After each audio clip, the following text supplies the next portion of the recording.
Just to give everybody a brief summary of kind of my experience, I actually got into teaching later than most. I didn't start until I was in my 30s. My actual background is television broadcasting. I have a 3-year diploma from Mohawk College, and I worked in the television and corporate side of video production for 10 years. Basically, I've done everything from television setup newscasts to actual shows, TV shows. And then I morphed myself into kind of corporate side of things, where I produced my own videos for the Upper Thames Conservation Authority, making educational and environmental videos for the ministries. So basically, I was just a hired gun out of the Fanshawe Conservation Area. So that's kind of my brief background as far as the video production side of things go. I married a teacher, and that's where I got into teaching. Lifestyle was just too good to give up, I guess. But along the way, I've managed to keep my hands in production and keep on top of what the industry expectations are. So to start with, video pre-production. It is, if you want to compare it to anything industrial, you're the architect. You're the person that's designing the show, and you're starting from a brainstorming session with one or two, or it could just be yourself even, where you're coming up with the idea, and everything just starts with an idea. What do you want to do and how do you want to present it? So pre-production is 60% of the work. If you can do, and you can get your students to buy in, that if they put in more time into this phase, and I can tell you after teaching high school for 27 years, this is the hardest thing to get them to believe. They do believe it in grade 12. Grade 9, 10, 11, they're all Spielbergs, and they all think they've got the answers, and basically I'm an idiot, and they're the best producer that I've ever encountered in my entire career. So they're going to go on, and believe it or not, I'm a firm believer in learn from your own mistakes, and they'll make tons. But if you can get them to believe that this part is the most critical, it's going to save them hours and hours of time. This is the part where you start with your idea. You turn it into a small story. It doesn't have to be a big story, just a paragraph about what the story's about. Boy meets girl, boy loses girl, boy gets girl back. That's very basic, but that's basically the premise of a rom-com, right? When we're thinking through pre-production, you just sit down with a pencil and paper. I generally had them working in groups of 2, and then had them come up with their storylines. And then from that, we had to develop a script. And the first script won't be the final script. And you can tell them that, this is just a working script to start with. But as you go through the process, it's going to change. Your actors are going to have input because they'll ad lib, which is fine, unless you're Hitchcock style, or you're so demanding that, you're going to rule with an iron fist. But I mean, as we've seen, some of the best films lately have come out of just ad libbing. Robin Williams, a great example. But we start with the pencil and paper. Once you get the story, you've turned it into a working script. Now you've still got to consider where you're going to shoot.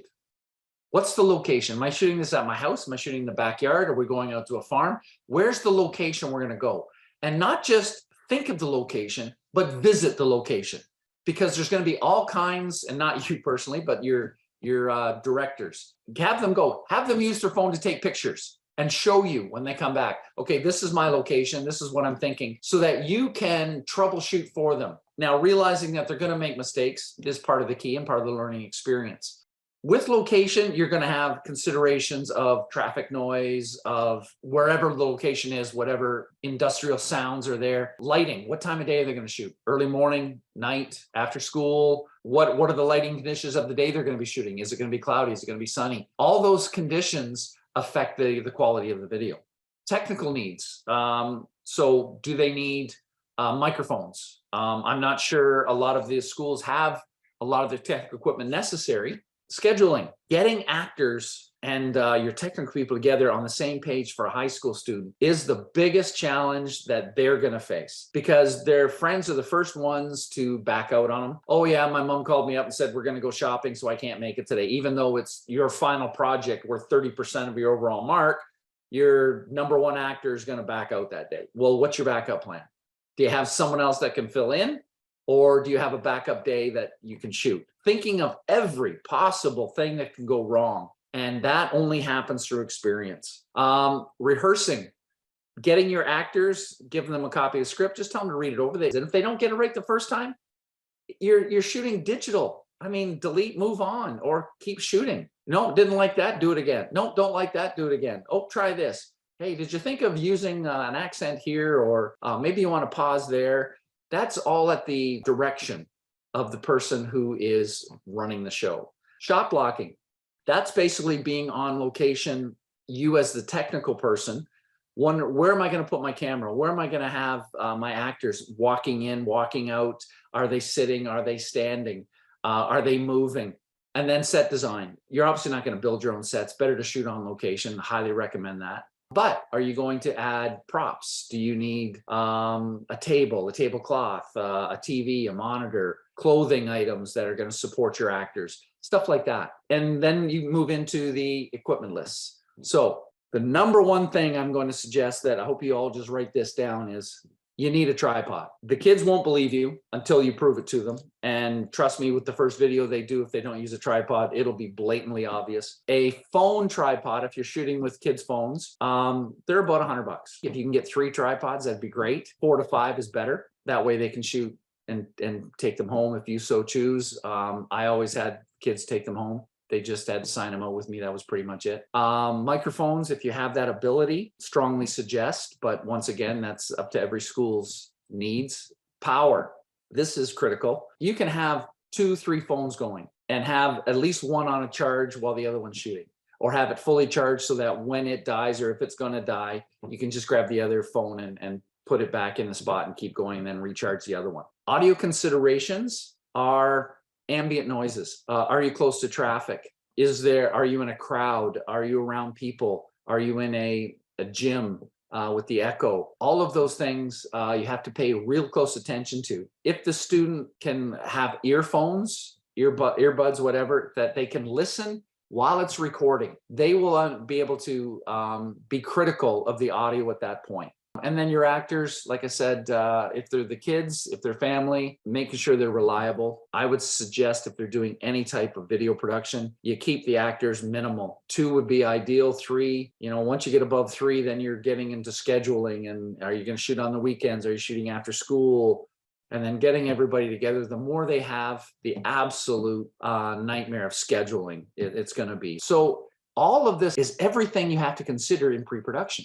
So I hope I got the scope across, that this is a big portion of it. Having everybody prepared, having backups, checking before you record, not just setting up the camera and say go, doing a test record, making sure the sound works, lighting is adequate. All of those things take time, and you really have to think it through. And that'll be the hardest thing for a grade 9 and 10.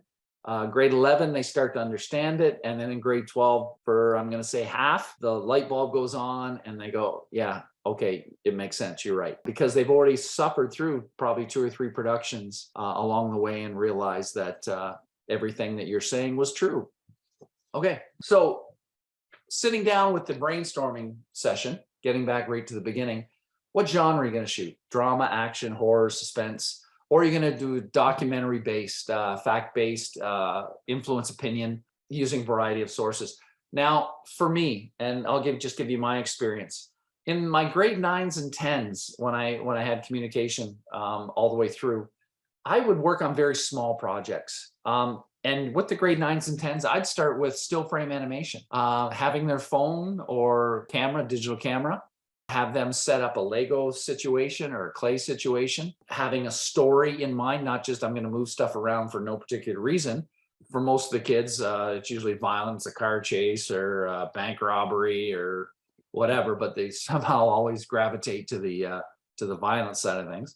I make it 20 to 30 seconds long, or they make it 20 to 30 seconds long. I'm not doing or having them do 1 shot per frame. I'm having them do 5 to 6 shots per second. Now, for the novices, there are 30 frames for every 1 second of video. So if you want motion to occur with still frame animation, you have to move it a little bit, take a picture, move it a little bit, take a picture, move it a little bit, take a picture. And so one person clicks it and one person moves it, knowing what they're doing before they shoot, obviously. Once all the video's been shot, so I'm going to suggest it takes between 100 and 150 images to make a 20 to 30 second.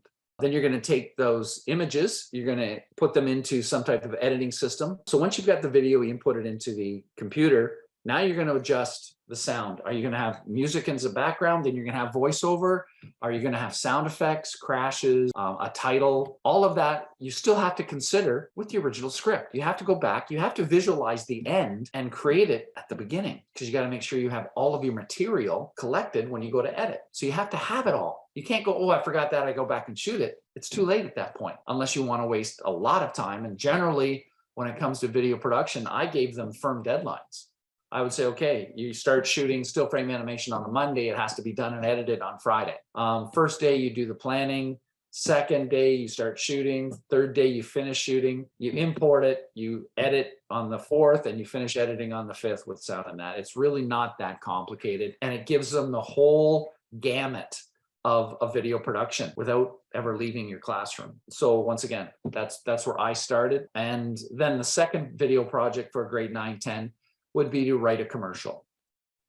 We talked about the organization, and I made up my own professional call sheets, and we're just basically scheduling sheets. You can see the example I have on the left there. They're all over the place. You can go on the internet and find dozens and dozens of them, but just as simple to make up your own, putting in what your needs are. And for me, I simply had contact lists. So I had the name of my actors with their phone number. So they would keep track of this, obviously, and any people that were assisting them. So they had all the phone numbers of the people on the sheet with their names, and this is for their purposes. And they would have a list of equipment that they needed, and that was all on the sheet. Okay, so that's basic, the basics of it. Whereas a professional call sheet, it has time of day you're shooting, and it would get into really specifics, set people and all that stuff. You don't really need all that. So try to make up your own just on what your needs will be. So how do we teach it? Basically, I already talked about my grade 9, 10s, but when we're getting into film production now, where kids are actually going to start thinking of a storyline, the best way I found to teach it, to get them to understand a script, to be able to understand what it looks like, is to deconstruct something that actually exists. You're going to, what I used to do is I used to play commercials, or I would take a clip from a movie and I'd pause it and say, okay, what camera shot is this? Is medium shot, close up, wide shot? What's the angle? High angle, eye line, low angle? What's the location? Where are they? All that. And I'd get the kids to give me the answers. So they had to think about what they were doing. And obviously they're going to stare at you for the first couple of minutes, but once they got into it, you're going to find they do warm up. And when you get to what's this, what's this, what's this? And they really did come around, but it took some prodding, obviously. So with the commercials, you pick the funny ones, you pick the ones they're interested in. And then what you'll discover for those that haven't got much in the background of video production is that there's a lot going on in a commercial. They're usually 30 seconds or 1 minute. They tell a story and they do it quickly and they have a purpose. Commercials will have a problem, and at the end, the problem will be solved. The best ones, the most memorable ones, that's generally how I started my class. I'd say, okay, guys, we're going to talk about commercials. Then you get the, oh, geez.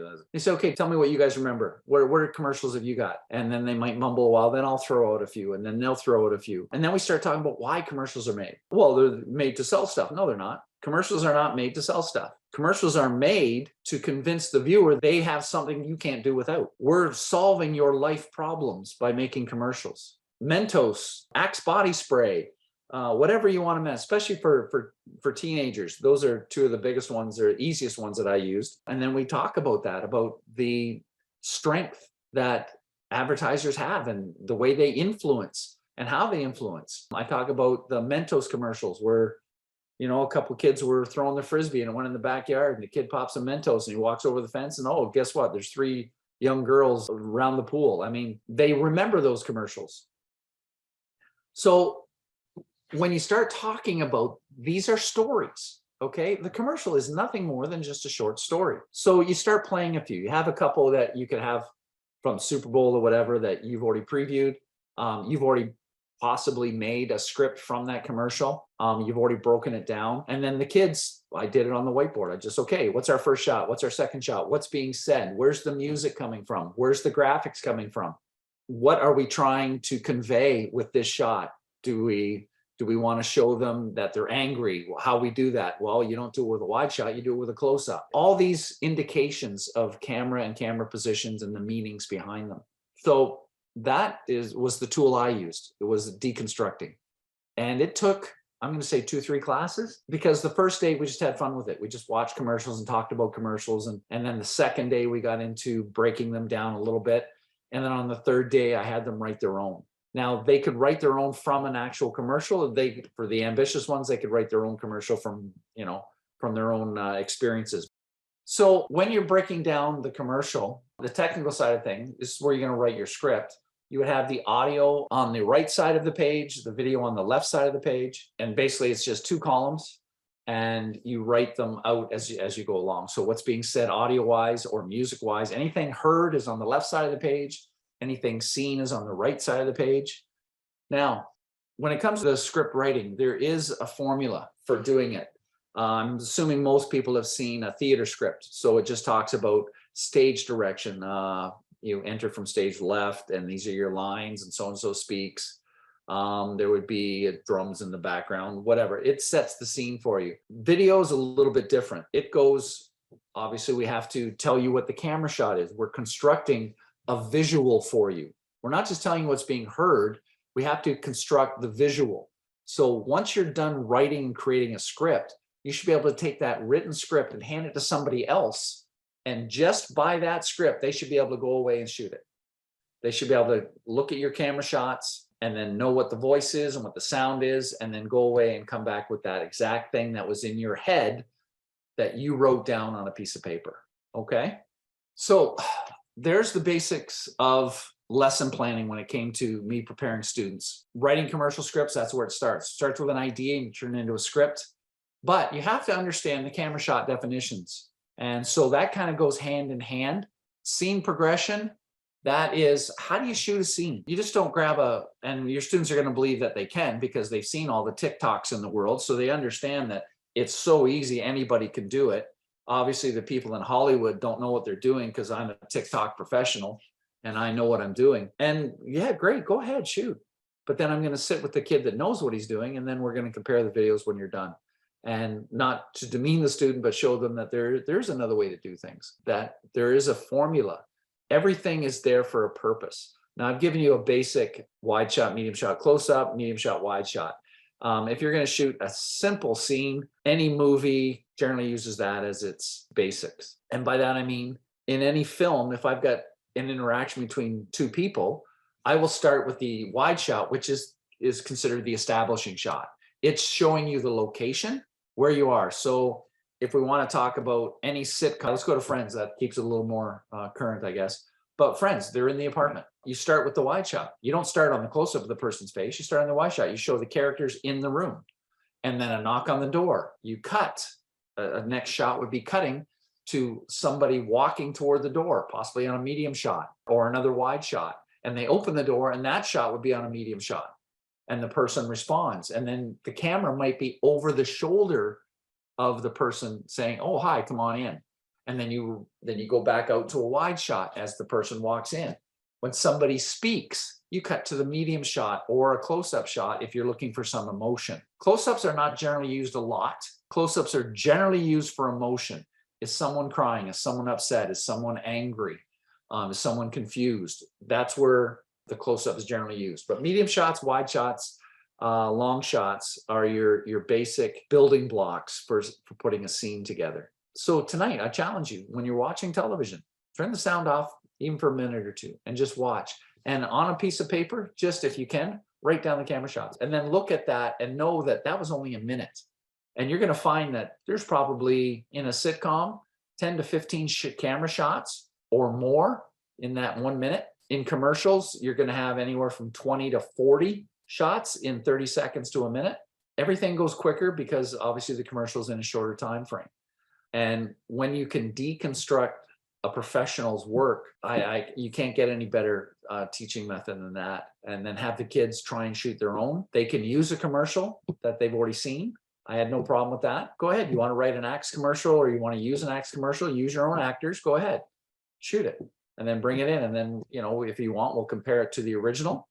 One day we sat down when I had all the grade 10s do this, and they were shooting commercials. Near the end of the semester, we had a video day where, they're allowed to bring in popcorn or snacks. And I set up the big screen, and we watched all the still frame animations and all their commercials and anything else that they had done. and we just watched. And basically, it was a good way for me because I could mark them while everybody else is watching, which, killed two birds with one stone. Okay, so these are what you should be using. So I got on the left a blank commercial script, and on the right a finished commercial script. But if you notice, there's gaps on the audio side, because if there's action going on and there's no audio, then there's nothing to write. You could have music at the top and have 15 camera shots before somebody ever speaks. And that's how you would write it. So video has to go opposite the audio. It has to match up. And it'll say on the left-hand side, this is a medium shot of, I don't know, I'm trying to think of a commercial. Let's say McDonald's, a McDonald's commercial, medium shot, sitting at a table.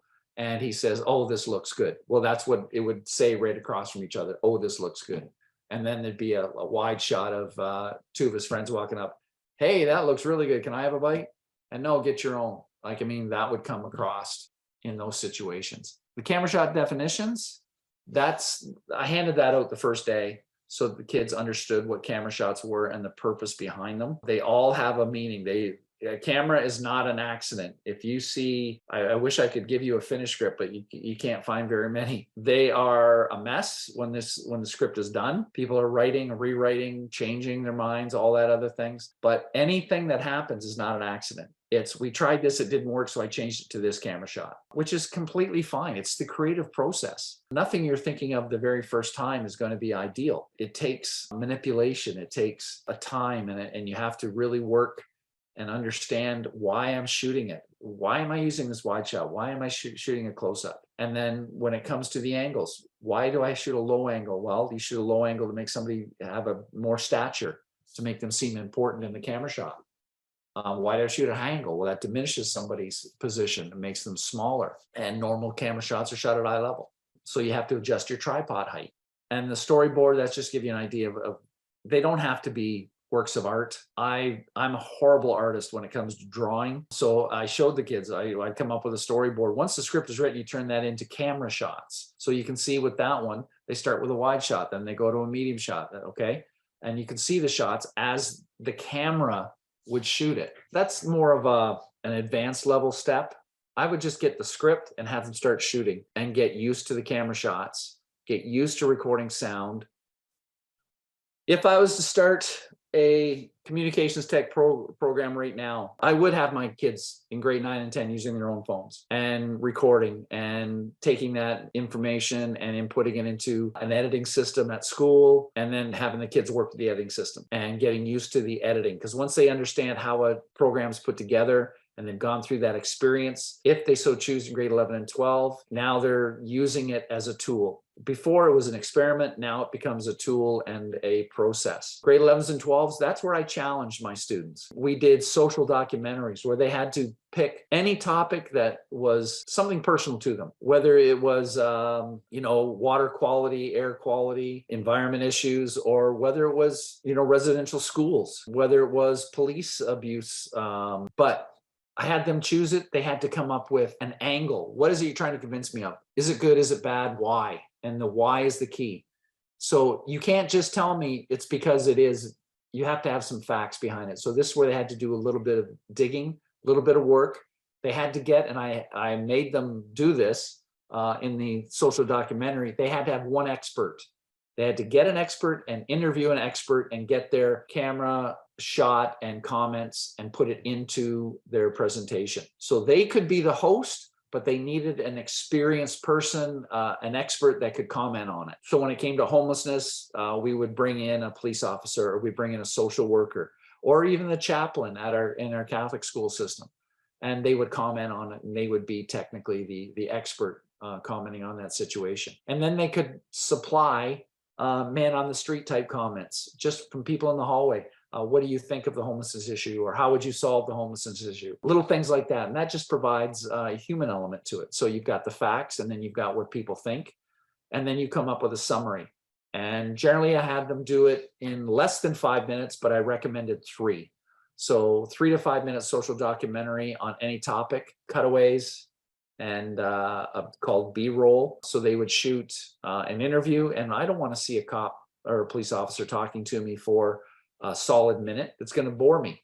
So I would get shots of the police officer in their car. If the police officer thought it was a good idea, say, do you know any people we could talk to? And he could help you. Maybe interview one of the homeless people with the police officer present. I would always recommend that you have some protection. But if he said, no, it's not a good idea, then you don't.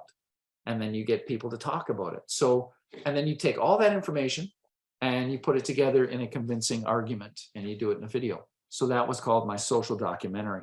And then their final project for me had to be minimum 3 minutes. And I didn't put a maximum to it because 3 minutes, believe it or not, is challenging to grade 11 and 12 to fill that time in a story. They had to come up with an original story for the end of that semester. I generally gave them 3 full weeks to do it, but in the meantime, we'd done projects throughout the semester. So they had the experience by the time they got there. They had to have an original story, which we started right after midterm. They had to present to me a 1 paragraph on what their story is about. And then I'd ask for a working script once I knew what the story was about after the first week, so that I knew they had a direction and they could start shooting anytime. It was just, I gave them class time during the last 3 weeks for editing, for shooting, whatever they needed, time-wise for consulting and everything else. Strongly recommended that they used people in the classroom and not outside sources, because you can't coordinate outside sources as easily as using people in your own classroom. Something you could consider, and something I did, is I had, where I was, we had our own TV studio set up. So we did weekly announcements, and they weren't just kids reading announcements. We actually did news stories. So each week we did 3 news stories. So the grade 11s and 12s would actually go out and interview the basketball team and take some highlights of the basketball team. So they'd have to get a story, interview it, shoot it, have it ready for Friday morning. We do the show Friday morning, then it starts all over Monday. Okay. And that's where they got the experience was, and it's just, just repetition, doing it and doing it again and again and again until they got it down. So you could do in-class, you could do your own in-class news production each week. Didn't have to be to the school.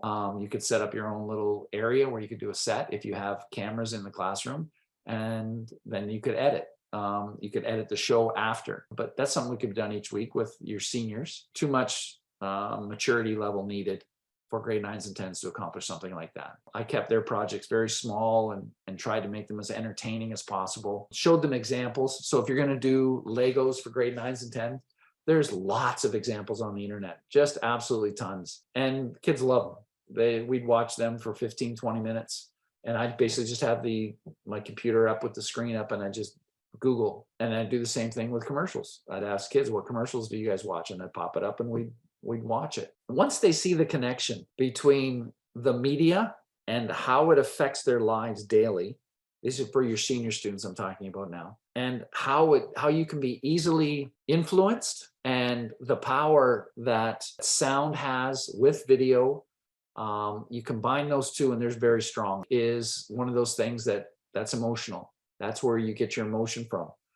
So matching the right tempo with the right video, that's another project, I guess, that I did with my grade 10s, was I had them do their own rock video.